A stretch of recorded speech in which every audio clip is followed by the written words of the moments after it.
டேஸ்டியான கத்திரிக்காய் தொக்கு செய்கிறதுக்கு ஸ்டவ் ஆன் பண்ணி ஒரு கடாய் வச்சுருக்கேன். அதில் வந்து 2 குழிக்கரண்டி நல்லெண்ணெய் விட்டுட்டு கொஞ்சம் கடுகு, உளுந்தம் பருப்பு, கறிவேப்பிலை இதெல்லாம் சேர்த்து தாளிச்சிருக்கேன்.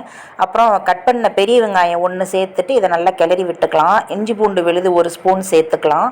வெங்காயம் கொஞ்சம் வதங்கின பிறகு தான் இதை சேர்க்கணும். இதையும் சேர்த்து வதக்கின பிறகு சின்ன சைஸில் 2 தக்காளியை குட்டி குட்டியாக கட் பண்ணி சேர்த்துருக்கேன்.